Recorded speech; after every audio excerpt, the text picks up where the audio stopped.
Енді ол бар 2008 жылдан бері істеп келді, 1 сәуірден баштап. Ал деген азыркы маалда салық төлөөчүлөр салық мыйзамына ылайык патент алуу эгер ишкерлик жүргүзсө, ал патент алууга тийиш. Биз ошону жеңилдетүү максатында биз ошо электрондук патент деген долбоорду иштеп чыгып, биздин портал аркылуу салық төлөөчүлөр өзүнө тийиштүү патентин өзү толтуруп, өзү алып, төлөп, интернет аркылуу эле салык органдарына келбестен эле патент алуу мүмкүнчүлүктөрү бар. Азыркы күндө уже 150 кандай десем, көп эле колдонуп атат. Себеп дегенде алар уже биз деген ыңгайлаштыруу максатында банк аркылуу төлөсө болот. Көп банктар кошулду. Бириктирүүлүбүз бар. Төлөмдөр кабыл алуу максатында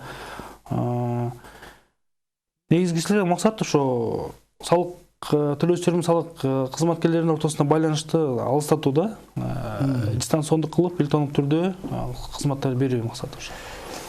Керек болсо даже баягы ашыкыр убаракерчиликтер менен катар адамдык жана бюрократиялык бир баягы тепкичтердин баарын жок кылып, жеке онлайн түрүндө патентти алып кетүүгө мүмкүнчүлүктөрү бар экен да. Ошондой эле онлайн түрүндө салык төлөө дагы кайсы бир деңгээлде өзүнүн ыңгайлуулуктарын көрсөтүп, азыр 150ден ашык салык төлөөчүлөр сиздерге онлайн түрүндө салыктарын төлөп, электрондук отчетторун берип жаткандыгы жөнүндө сиздердин бир кабарлаган жагдайларыңыздар бар да. Анан кийин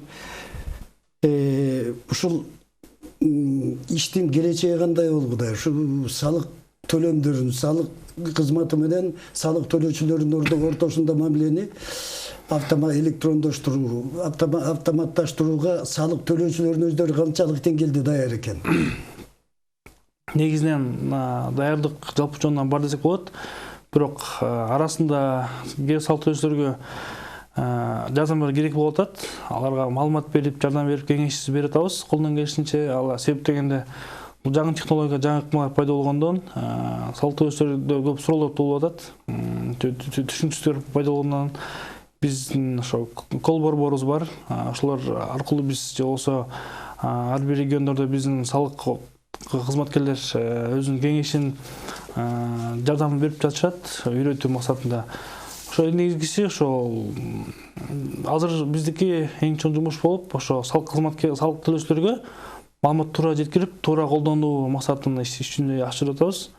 Бул деген азыр биздин портал аркылуу сайттан маалыматтар алса болот, электрондук жардамчылар бар, салык төлөөнүн, салыктын саноонун көптөгөн жардамчылар бар.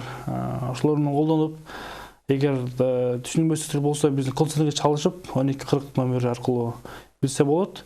Негизги максат азыр электрондук кызматтардын колдонуучуларын көбөйтүү да. Биздин максатыбыз ошол интернет аркылуу. Интернеттен окуп жүрөбүз, анын үстүнө сиздер берген справкада да айтылып атат да, азыркы жанагы салык отчетторун булут технологиясы, же орусча айтканда облако технологиясы менен тапшыруу кеңири жайылып жаткандыгы жөнүндө да. Бул эмне болгон технология? Булут деп аталып калышы. Рахмат. Сурооңузга бул көптөгөн суроолор жаап келди ушу күнгө чейин. Негизгиси мыйзамга ылайык электрондук документти кагаз түрүндө же электрондук түрдө тапшырууга мүмкүнчүлүктөрү бар. Негизи анан кагаз түрдө тапшырган момент ошол маалда сөзсүз юридикалык жактан күчүнө келтирүү үчүн электрондук колтаңба керек. Мурункудай эске айтканда печать менен, мөөр менен колтаңба керек жооптагы кызматкерлердин. Ошол экинин электрондук түргө өткөргөндө аны колтаңба менен алмаштырса болот. Колтаңба менен колдонуп, электрондук документтерди юридикалык жактан күчүнө келтирсе болот. Эми колтаңбаны кантип сактоо керек? Анын эки түрү бар. Түрлөрү көп негизгисинен. Биринчи түрү болуп ошо атайын бир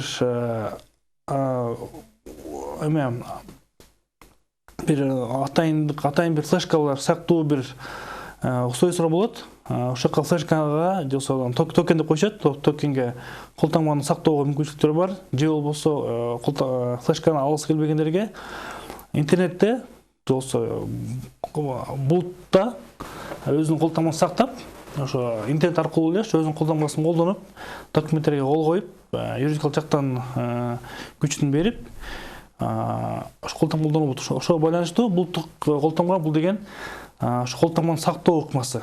Бул жаңы технологиялардын бири болуп саналат.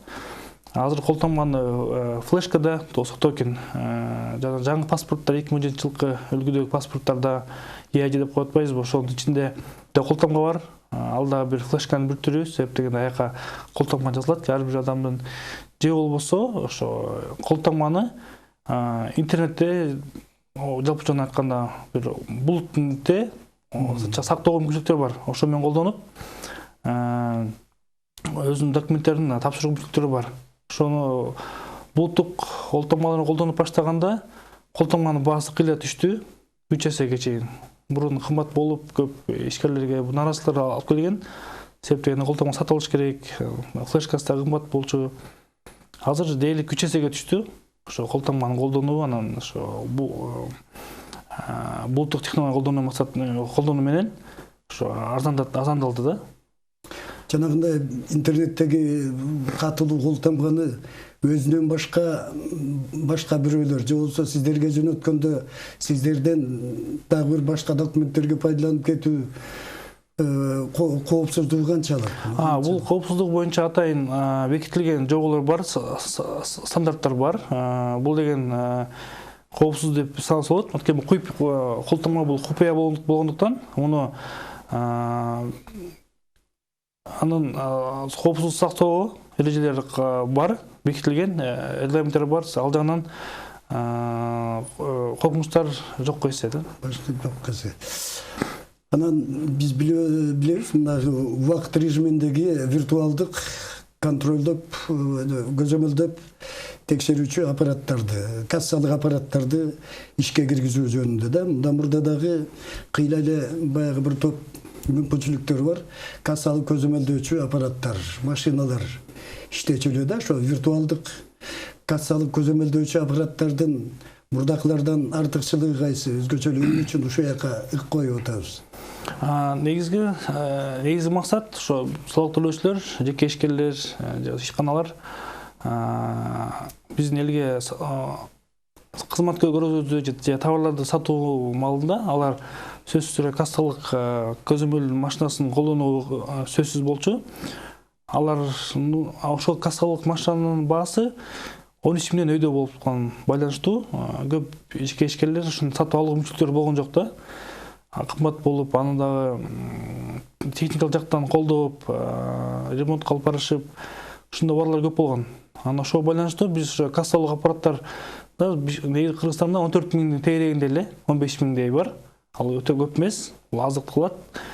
Себеп дегенде, анан биз ошонун кеңейтүү максатында, жеңилдетүү максатында биз ошону эле кассалык аппаратты электрондук түрдө эле телефонго жүктөп же компьютерге жүктөп, ошол эле кассалык операцияларды жүргүзүүгө үчүн атайын бир долбоор иштеп чыгып, программаны жазап чыкканбыз. Ошол аркылуу телефонуна же болбосо башка бир өзүнүн колдонуп жүргөн телекомпьютерине аркылуу жана өзүнүн кардарларына чекти жазып чыгарып берүү мүмкүнчүлүктөрү бар.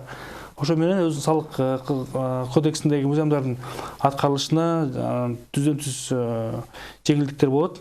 Ошондо ал арзандайт да, кассалык аппаратты колдонуу бесплатно болот, акысыз болот колдонуу.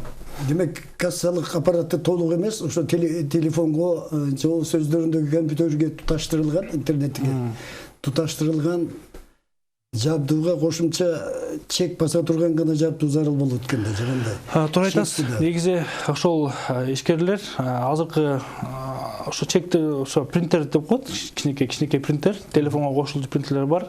Алар азыркы маалда арзандуу эле, 3 миңден 4 миңден өйдө сом. Ошону алар сатып алып эле, ошо принтер чегин басып берип, өзүнүн кызматын көрсөтүүгө мүмкүнчүлүктөрү бар болот ишкерлер.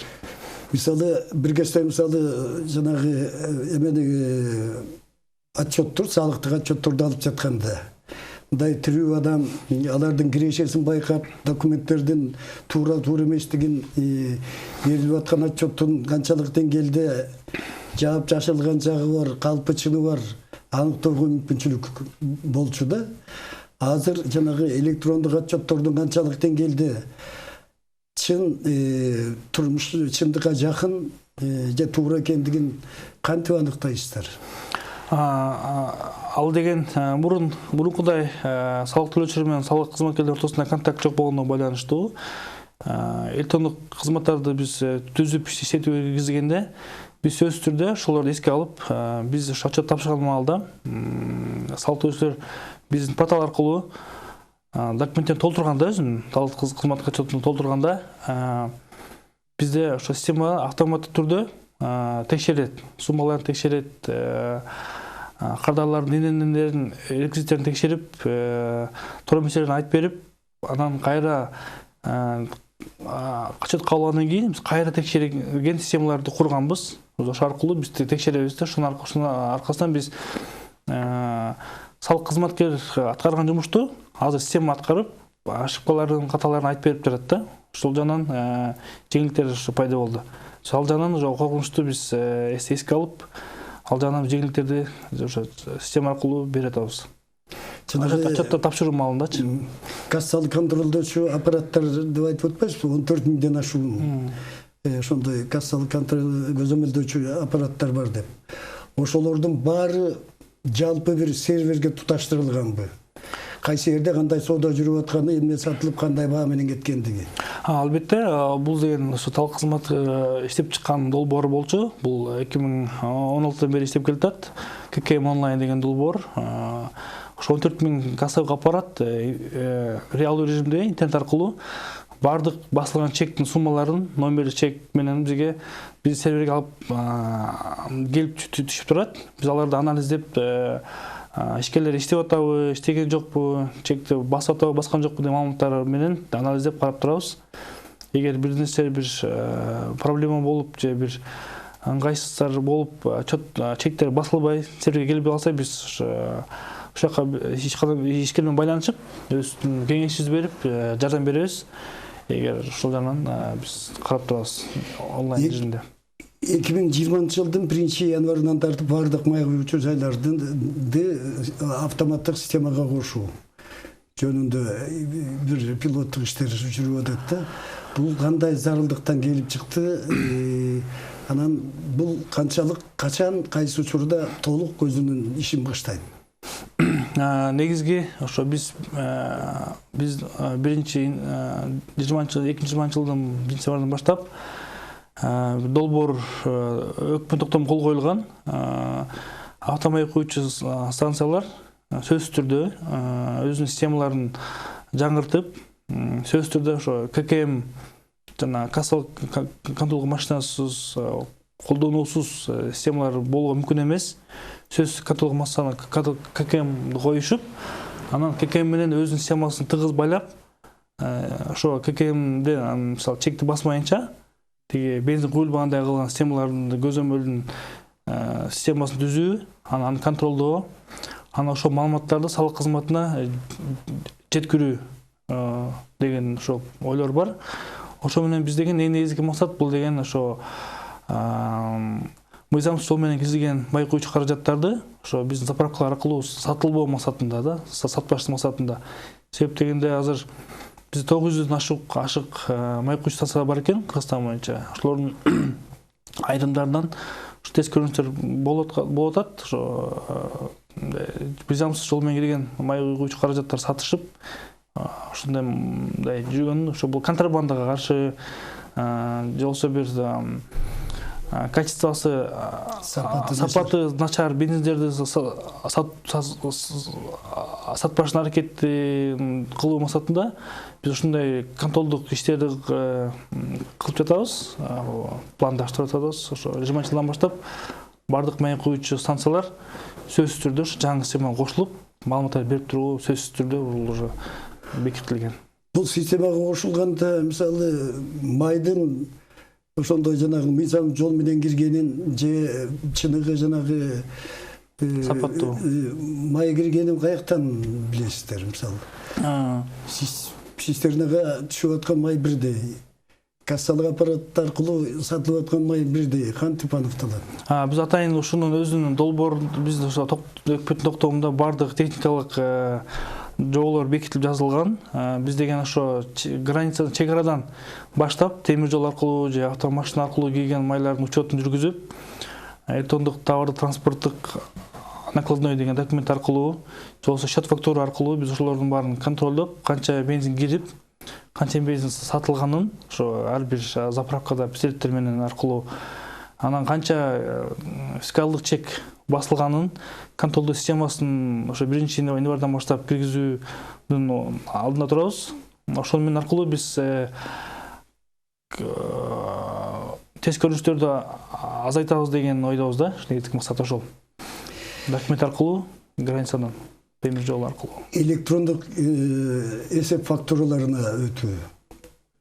Бул неге өзүнө болгон иш? Салык төлөөчүлөр мыйзамга ылайык өзүнүн товарларын же кызматын көрсөткөндө кошумча төлөөчү салык төлөөчүлөр алар счет фактураны толтуруу сөзсүз түрдө бул сөзсүз жобо болот. Азыркы маалда счет фактуранын номерлерин автомат түрдө биз электрондук түрдө бере атабыз. Бирок андан ары ишкерлер счет фактураны толтуруп башка бир өзүнүн чогуу чечкен компаньондоруна же башка салык төлөөчүлөргө счет фактураны жазганда алар кагаз түрүн жазып, кагаз түрүнө беришет да көбүнчөсү. Бул ошондо бул жеке ишкерлердин же ишкерлердин ортосундагы документтерди алмашууну биз электрондук түрдө өткөрүп, ошо счет фактураларды кагаз эмес, электрондук түрдө биздин система аркылуу жазып, биздин система аркылуу берип, биздин система аркылуу ошону өзүнө кабыл алып, балансына отургузуу максатында биз азыр пилоттук режим жүрүп жатат. Биз ошондо кагаз түрүндөгү эсеп фактурасын электрондук түргө өткөрүп, анын ошо ишкерлерге кыйла жеңилдик болот деп эсептейбиз. Себеп дегенде азыр алар көптөгөн счет фактуранын кагаз түрүнө жазышат. Номерин бизге электрондук түрдө алып, автоматтык түрдө номерин алып, счет фактуранын андан ары кол менен жазышат. Ошону биз азыр электрондук түргө өткөрүп, ошо кагаздык документти алмашууну жокко чыгарып, электрондук түргө өткөрүү максатында. Бул ошондо мындай таза салык убагында төлөгөн ишкерлерге өтө пайдалуу. Себеп дегенде өзүнүн контрагенттери бар, кимдер менен иштешкен өзүнүн партнерлору менен таза, туура, так маалыматтар менен иштешкенге шарт түзүп берет да, электрондук счет фактура. Эртең бери сиздин айтып отурганыңыз боюнча бул өзү бир топ салык төлөөчүлөр үчүн дагы, салык чогултуучулар үчүн да бир топ ыңгайлуу жагдайлар түшө тургандыгы көрүнүп атат да. Ошонун өзүнөн эле бир топ салык кызматында тирүү адам аткара турган жумуш кыскара тургандыгы көрсөтүп атат да. Бул өзү салык кызматынын кызматтык тизмесин же адам иштеп аткан адамдардын санынын кыскарышына алып келет болуш керек, же кандай?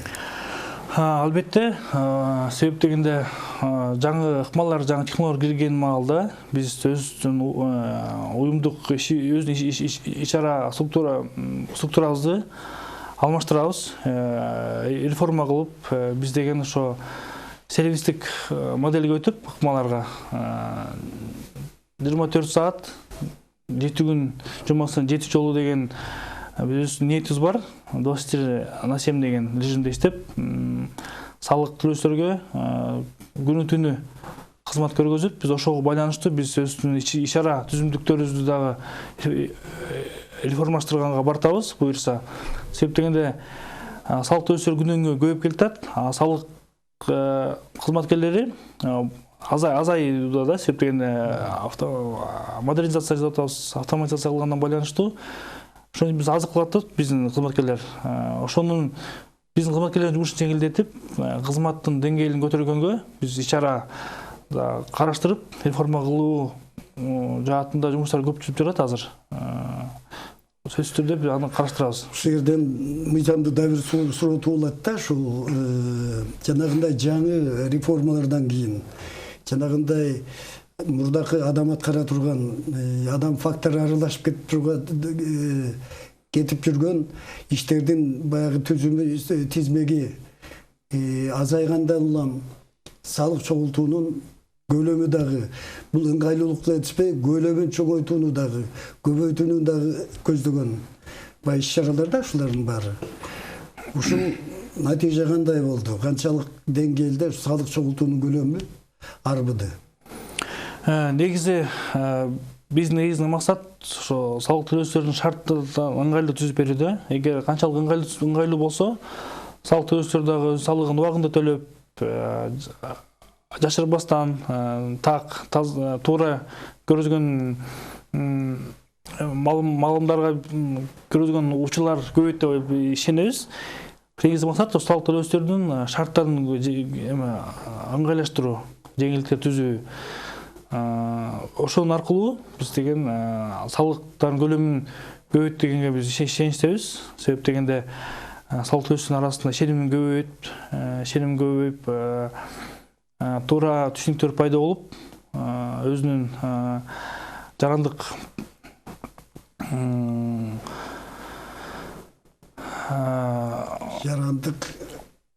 ишеними ардамысы ошол туура өйдө көтөрүлүп, ошо өлкөбүзгө ошо пайдасы тиет деген биз ишеничтебиз. Ошо негизги ошо салык төлөөчүлөрдүн ченемин көтөрүү ыңгайлуулуктар аркылуу. Салык кызматы учурда товарларды маркирлөөгө бир өзгөчө басымдарды жасап аткан өңүдө да бул эмнени берет? Анан алгачкы натыйжалар кандай болууда? Негизги максат товарларды маркирлөөдө бул биздин ошо ишкерлердин өзүнүн укуктарын колдоо. Себеп дегенде салыгын төлөп, отчетун убагында тапшырган ишкерлер менен кошо биздин азыркы учурда рынокто салыгын төлөбөй, контрабандалык ыкма менен товарлар киргизген ишкерлер да көбөйүп келатпайбы? Ошо биз деген ошо закон ченемде иштеген салык төлөөчүлөрдүн укугун сактоо максатында андан тышкары биз ушу товарлардын туура кандай десем, товарлардын сапатын же коопсуздугун контролдоо максатында биз ошо маркирлөө сунушу кирип атат ЕАЭП өлкөлөрдүн арасында. Себеп дегенде азыр контрабанда көрүнүштөр бар, бардык эле өлкөлөрдө. Анан ошолордун бирден бири болуп, ошо азыркы салык төлөөчүлөргө жеңилдик болуп, ошо именно контрабандалык кирген аркылуу товарларды базарларга киргизбөө, аларды саттырбоо, ошону контролдоо максатында биз ошо маркирлөнгөн товарларды гана рынокко киргизип, магазиндерге, соода борборлоруна жеткирип, ошону контролдоп, ошондо биз ошо бардык чынжырчан элементтерин баштан аягына чейин, границадан баштап деге акыркы сатып алууга чейин чынжырчаны көзөмөлдөп контролдогонго мүмкүнчүлүк түзүлөт. Эң негизги максат. Маркирлөө дегендин өзү кандай? Мындай алып караганда кандай жүзөгө ашат? Маркирлөө бул эми жеңилдетип айтканда, жалпылап, бул ар бир товардын өзүнө бир цифралык код же цифралык бир белги коюлат, цифрлардан турган. Ошол аркылуу билинет бул товардын каяктан чыккан, анын сапаты, качан келген, убакыт мөөнөтү, ушул бардык товар тууралуу маалыматтар ошо марка аркылуу билсе болот.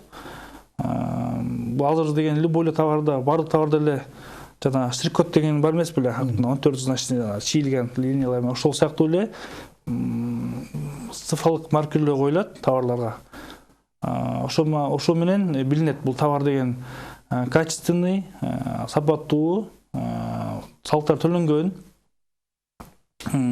тастыкталган товар деп билинет да. Ошо менен сатып алуучуларга да бул жакшы болот деп эсептейбиз. Себеп дегенде алар сатып алганда товарларды, ошо маркирленбеген товарды албай, маркирленген товарды алса, коопсуздугу, сапаты жагынан кепилдиктер болот да. Азыр режиссердун пультунда мындай бир суроо калтырышыптыр.